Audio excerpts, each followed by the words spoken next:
Right, so let's get cracking. By the time when this tutorial is over, what you're going to be able to do is the very basics in ZBrush. So I was gonna split it up into two, but I thought to do it in one so that you can, if you follow this, you should be able to create a very basic sculpt, or even a good sculpt really, depending on your level. Right, so let's talk about ZBrush. First of all, ZBrush, you got three versions of ZBrush that you can purchase.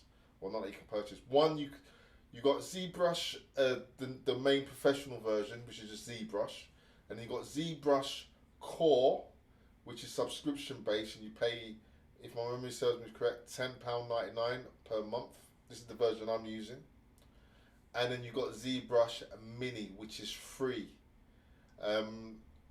If you can afford it, and then also you got, if you're a student, you can actually get it. I think it's for £10 per year. You get the whole ZBrush Professional for a year. So that's something that you can worth pursuing if you're a student, right? So what is ZBrush? If you don't know what it is, it's basically a sculpting package.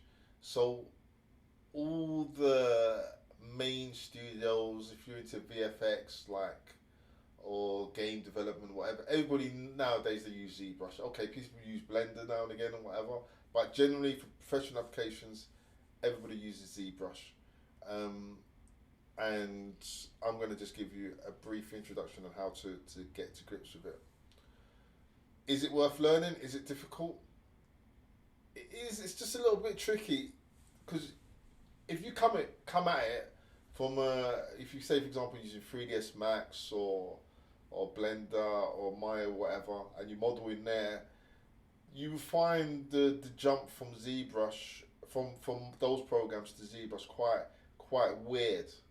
And I think some of the tutorials out there, they don't go through some of the basics that I think that you need to know. They just assume that you know the score and you can just get on it, and it's not. It's a little bit weird the way the setup is, but I still think it's pretty good. Not pretty good. I think it's fabulous once you get your head around it, because it is a little bit weird, because you just think, oh, why can't I do the things that I do in Blender or whatever? Because it's not a setup for that.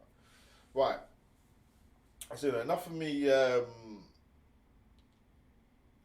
talking about and not getting on with it. Let's just jump in and start getting on with doing stuff. So this is I'm actually at this moment in time. I'm creating this pterodactyl. It's not finished yet, but I'll keep it up because I quite like the project, and it's not, as I say, it hasn't got any wings yet. But by the time it's finished, it look cool, and also we can use this to do some examples. Right, so when you boot up a ZBrush Core, you're going to be faced with this interface. You've got your brushes at the bottom, and then you've got your user interface. We'll deal with some of the brushes later, but at the moment, let's just deal with the interface. Now, you can obviously use a tablet, or you can use a mouse. It would be a good idea to get a tablet at some point, but you don't need a tablet at the moment. You don't, oh, I can't use it because I haven't got a tablet, so I'll have to put it off. No, you can use your mouse. It'll be a little bit difficult at the beginning, but use your mouse until you can afford a tablet. And once you can you don't have to get a screen digital tablet. You can get just one of them, the cheap tablets that you with no screen on it. That's what I use at the moment. Right. So if you wanna, let's start off with a blank screen. So when you first start off, you're gonna start off with it with a sphere. If you start off and there's no sphere, you can add an object to whatever by just going. If you scroll down here, you've got append, and then you can append an object, whatever it is. So it's cube. So let's just say a cube, and then now we've got a cube. Now, the thing that is going to throw you off straight off the bat is the fact that your visibility, when you click on a new object, you go, hang on a minute, where's the other one gone? And you can turn them on and off by clicking the eye. So this is an important thing. So you can click them on and off by clicking the eye. And you see that visible count? You can have more visible count. higher and lower, and then you can just scroll up and down to see more of the interface. We won't get into everything because you don't need. If I overwhelm you with all of what everything does, not that I know that what everything does, but if I overwhelm you too much, you won't learn anything. And what I think is important for 3D is you learn what you need to know to get the project done. And as the time goes on, you add more weapons to your armory. So you don't need to know every single thing about ZBrush straight off the bat, because if you do that, you're going to get overwhelmed and you ain't going to learn anything. Just all you need to know is the very basics, and then you build up from there. And when you go, I want to do this little thing a bit more trickier, then you learn that and you add that to your armory. So this is the first thing here. So obviously you got your visible counts. This is important, and then if we say, for example, we want to duplicate object, this is another important thing. You got duplicate down here, so you just scroll down, and then you got duplicate, and click on there, and then you've got another duplicate object. And now, if you want to move it, what you do is you press the W key. Yeah, so you press W, and then a little gizmo up here, and then you see you got all these arrows here. This is to the top triangle here is to move it up. That one is to move it to the left, and that one is to move it into the Z distance. And this, you see that square box here? That's to scale it in and out. Yeah. Scale it in and out. And then if you want to rotate it, you can rotate it with these icons here. These circles, you can rotate it like that. Okay. So that's this gizmo here thing is very, very, very, very important. So I would suggest that with you kind of write down some of the hotkeys that you really need to know, because it's gonna slow down production. So the W is one that you really need to know. For eventually it come into your head and you remember. So W key, write it down. My suggestion is write it down. So what does all these things up here do? Right, now I'm not gonna get into all of these things up here. One, because I don't know what all of them do in myself, so I'm not gonna say that I do. But I know what you need to know to get it stuff done, the very basics. So see this is the unlock key. Now you have that, and this is a very, very important thing for you navigating and creating objects in ZBrush. You're gonna need to. This is a very important thing, and a lot of people don't even show you how to do this. A lot of the tutorials. So say for example you have that, and then what you wanted to do is move. Say you unlock that, and this would allow you to move your pivot points. Now the reason why you want to move a pivot point is, say for example you're positioning the object, etc. You want to move it in different pivot. You want to move the pivot point so that the object can rotate around a certain orientation.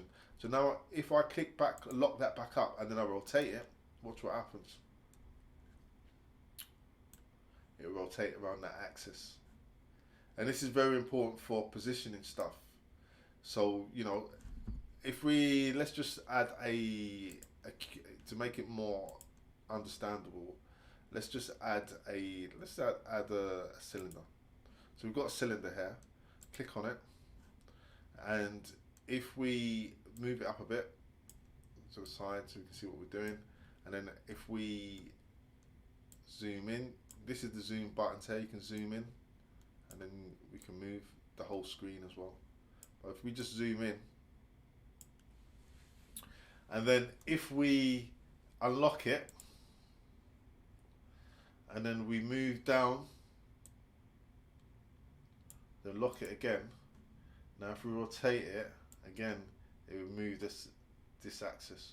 So say for example we was blocking out an object. Basically blocking out is getting the rough shape of an object, a character that we're going to model.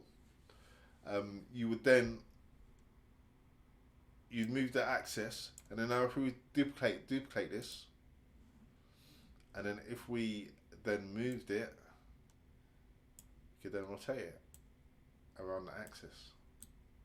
Yeah.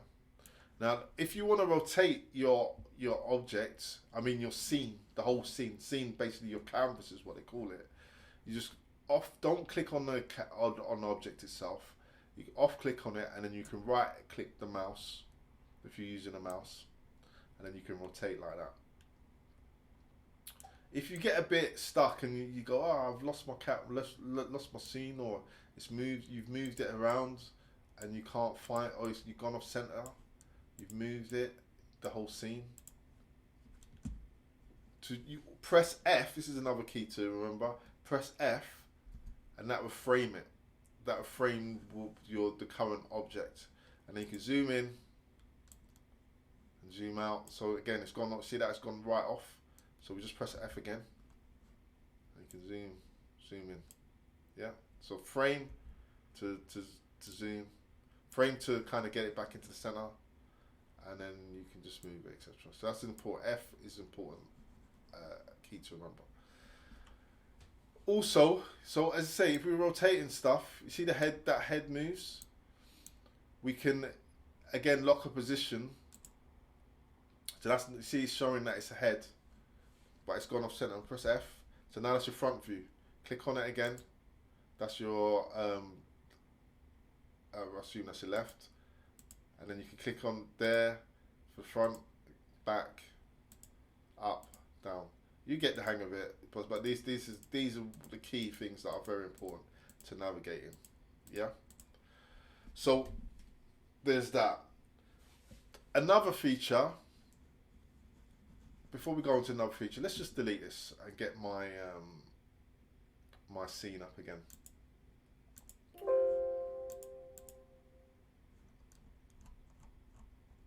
Get my dragon up. Well, it's not a dragon, it's going to be a pterodactyl when it's finished, but as I say, it's not got no wings yet. But when it has, and it's not finished, so it's not finished yet. It needs a lot of work yet on it. Right, so let's zoom in. So say at the moment, I've not got his eyes in on this character, not made them yet. So let's just quickly make the eyes for this character. And as I say, don't try and make the character that I'm trying to make. Forget about that.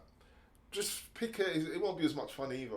What I would suggest is find a relatively simple type of character, maybe a cartoony type character, and create that as your first character to get your confidence up and whatever. But at the moment, before you even start that, as I say, just practice with the very basics. Otherwise, you get frustrated. Right. So as I say, we're going to create an eye for this character now. So what we're going to do, you go append, create a sphere. See that sphere's come up. Then we're going to press. Remember what I said? Press W. Press W, and that gizmo comes up. We scale it by clicking on square, and it would help if I click on the eye. We can rename it, which would be good actually. So let's rename it to eye. You don't have to, but it makes your life a little bit easier, especially if you get more complicated scene. So we click on that square because we're going to scale it now, and then we're going to just position it.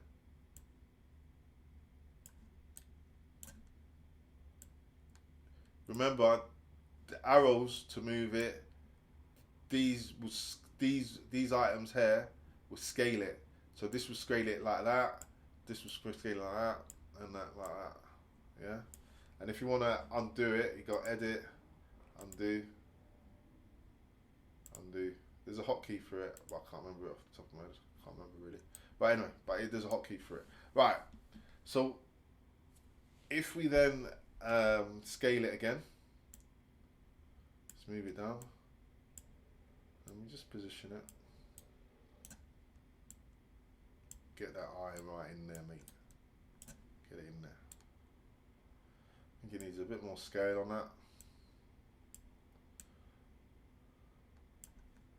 So it's not perfect, but it would do for what we're trying to do. And then just click on one of the brushes below. Obviously, if you're using ZBrush, the setup is slightly different, but you should be able to model through without. But if you're using ZBrush Core or ZBrush, But as I say, I'm using ZBrush Core, not ZBrush. So if the interface looks a little bit different, it's because I'm using Core. Yeah, but don't worry about it. You get the hang of it. Just persevere. Right. So we've got the eye in there. Now, say another important feature is mirroring the object. So we've got the eye. So if say we want to mirror the eye to the other side here, if we just go to slide down, and then you've got mirror, click on there, and you see that it's mirrored it across. But we don't, what we want to do is duplicate it before we do a mirror. So we go duplicate, and then we go mirror. Boom, now we've got two eyes. Yeah? And this is very important for doing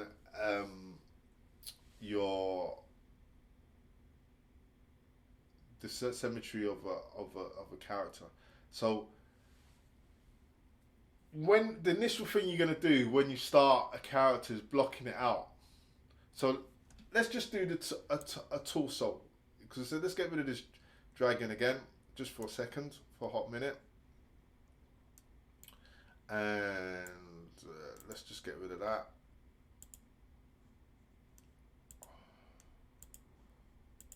There's obviously hotkeys for all these, and I'm not always using them because sometimes I don't even know all of them, to be quite honest with you.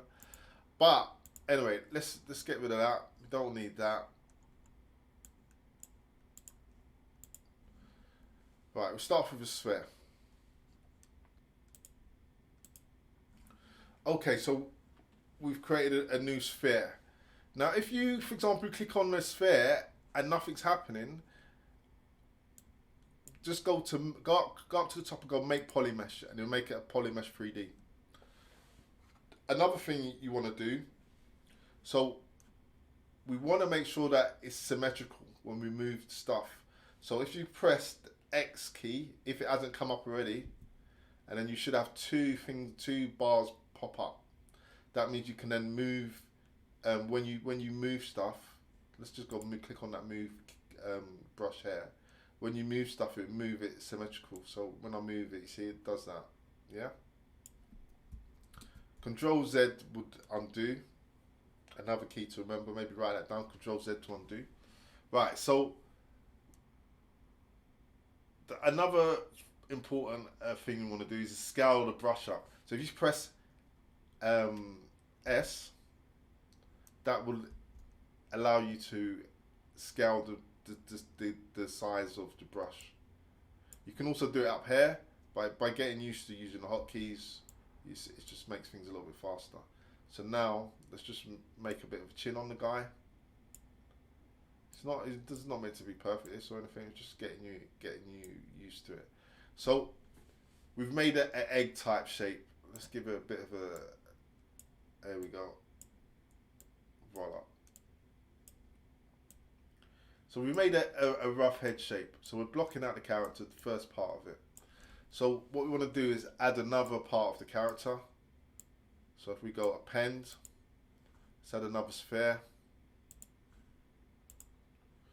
And it's gone inside it. Click on it. Remember to always click on these to select one you want to use. And if it disappears, it means that the eye is off. So if we click on there, and now if we go to move again, so click on W, and let's move this character down. I mean this neck, it's going to be the neck. And then we scale it a bit. Let's move it a bit, scale it a bit. Move it, let's rotate it. Rotate it down. I'll tell you what, let's put into action what we did before by clicking on this here, and then just move the pivot point itself. And then lock it again. So now if we rotate it, it's going to rotate around that point, like I said before. Yeah, so get used to doing this is an important thing. So his neck's like that. It's not perfect. So we've done that, and again we can rename it if we want. So let's rename it to neck. So we've got so far we've got a head and a neck, even though I've not named the head. Let's just name it. Let's name that a head. Okay, so we've got the head. Remember, if we want to see it from different angles, we can rotate by clicking off of it and rotating around. From there, that's back. That's the front, which we're really meant to be the back. Let's rotate it.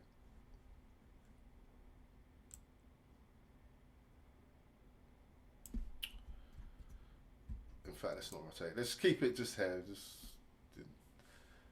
humour me. Let's just move forward. Right. So we've got the head. We've got the neck. So now, if let's add a bit of the top part of his torso.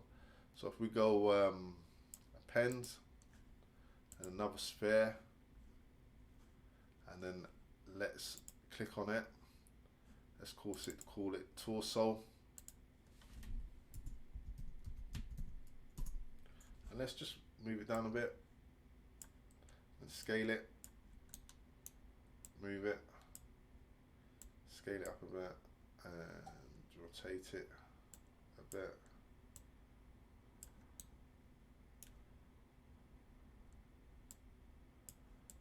Alright, click off of it.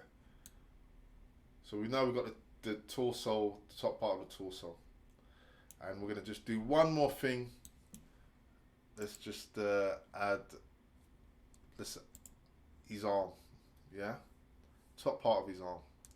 So we go to append, sphere, click on it, it's inside it somewhere, and then remove it, press W, move it across, move it down, and stretch it a bit, stretch it down a bit.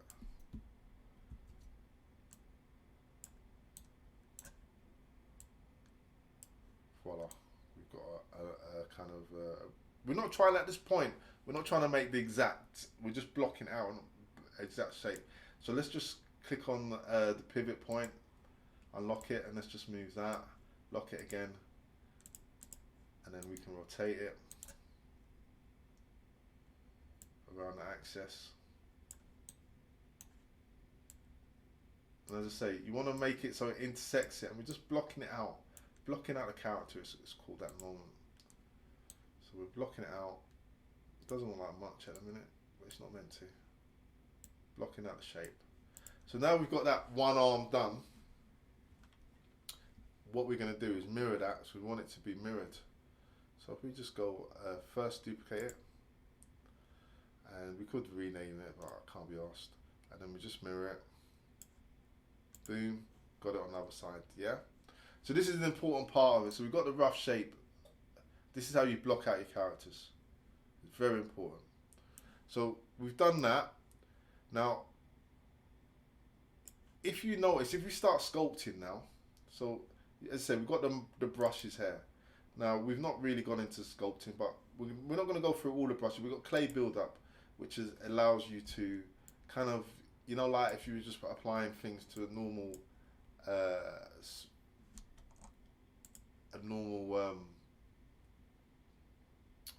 piece of clay in a normal object. It's kind of a clay build-up brush, and it gives this illusion here, this look here. But let's not worry about that in a minute. But say for example, I'm here, but I want to, oh gosh, I can't. Why can't I do this here? Why can't I do this torso of the head? There's a reason why you can't, because it's not merged together. So if we just undo this a minute, and then if we go click on here, and then you go merge down, and okay, and then what that's done is merging it down to the next part, and then merge down again, okay, merge down again, okay, merge down again, until it goes soft. So what that means now, if I was to sculpt, it would allow me to sculpt all of the character instead of just parts of it. Yeah, so we can build up. If you're using a tablet, you can just do softer brushes, whatever. You got the standard. Right, now we've done that, let's go through some of the standard brushes. So some of the brushes you got in core, I won't go into all of them. There's something you can explore in your own spare time, but my suggestion is you don't need all the brushes that when you're learning. Just get with the basics until you get better. Right, you've got standard brush, and at the moment, see, you've got Z sub, Z add. You want it on Z add, so click on here, and then that allows you to draw with the standard brush. Yeah, you can't see that much. You can put it up the intensity a bit. Yeah. And if you press Control, not Control, you got the Control. If you see the key above Control, you press that. It's that arrow key above Control. I'm not sure if you're using a Mac, it might be slightly different. It will allow you to smooth out the object. So it turns blue, and now it smooths it out, which is it gives you a nice effect. So again, if you wanted to add stuff to it, you have it on Z add, and if you want to cut away from it, you have it on Z sub. Yeah. Have a play with it, you get used to it. Now I'll go through some of these brushes just here in core, because these are the key brushes that you need. It's good to know. So obviously you got the move. We've touched on that already. So you can move parts of the object. And as I say, remember you can scale it up and down. And then you've got obviously you got your standard. We got Z add.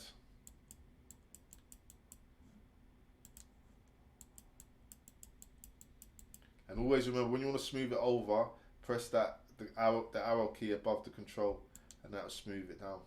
Yeah, this is an important key to use. Also, another key that is important, another brush that's important, is the mask key. So if you press Control, mask it turns yellow. So if we can then paint an area where we want to mask. And when I say mask, it basically means if we want a part of the object that you don't want to touch. So now if we went to standard and we try to paint it now, it only will affect the non-masked part of the object. Yeah. If you want to get rid of the mask, simply go out of the model, press Control, and then just create a little box like that, and then it turns it off, and then you're back to normal sculpting. So get used to using the mask feature, because it's very important. You're going to use that a lot. So that's some of the key features you're going to use. So obviously get used to it. And you've got Dynamesh standard. That's if you want to make grooves in the object. Again, practice with that. If you want to make grooves in object lines, etc., it's useful that. Then you obviously we've done the move. Trim dynamic. Basically, it kind of blocks out the characters, like kind of squares it off a bit. Trims it, but in a nice square. It's a good tool to use. You get used to it. And then you got your polish, which will polish it off a bit. It's kind of the thing that you kind of use last when you're kind of refining the character. Pinch. You can just pinch the brush up a bit to get nice lines. And then you got inflate, and that'll inflate it up.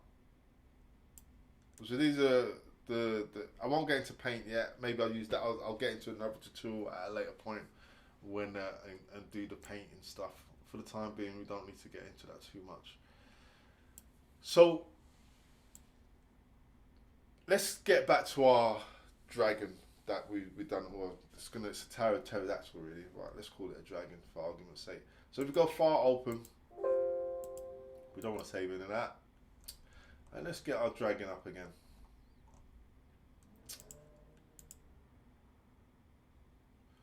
Now, as you can see with the dragon I've got here, is at the moment, you see sculpting, there's a thing called Dynamesh. What we're going to talk about is another really important thing that you need to get your head around, is the way the program is to set up the way to sculpt. So if we click on polyfill, you see this is line fill, see that? If you zoom up into it, all these little points come up. and that's basically the resolution of your character. So thousands and thousands of vertices and faces on it, and that's really good for modeling. However, say if you wanted to export this and put it into a game or something like that to create some animation, you wouldn't export it like this because it's just too dense of meshes, too dense of faces. But for sculpting, for the very basic sculpting, you have it set up like that. I just say this is not finished, so by the time I finish it, it won't look the way it looks now. So you got Dynamesh and you got resolution of Dynamesh. So if you want to increase the Dynamesh, you can increase the resolution of it. Takes a little while to do it. See, it's made it denser. So Dynamesh is important, and that you find Dynamesh in geometry. Now here's a key thing. Let's turn this off a minute. Dynamesh is important for doing your fine detail or whatever. But once you've got all your fine detail done, and you're kind of getting closer to, you're kind of roughly happy with the shape, you might then start thinking about, especially if you're doing game for game development or for animation, etc. You might want to start thinking about, right, I want to lower this down because it's going to be easier to manage in, say, for example, another program that you're going to use, say Maya, 3ds Max, or Blender, and you're going to go to the ZBrush. And what ZBrush does is, I'll show you. We click on the line through again. We go ZBrush. When we click on it, it's going to go half of that. So if we go to ZBrush, it takes a while for it to do it.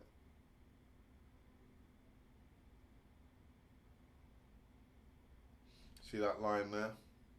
Obviously, depending on the process of your machine and how dense the model is, this bar will move a lot quicker depending on the complexity of your mesh. But when it's done, you'll see what it does. Alright. A little bit of, takes a little bit of time. Thinking of something funny to say while he's doing it, but I can't think of anything because I'm obviously an idiot. But anyway, moving on swiftly, it's coming on. Slowly.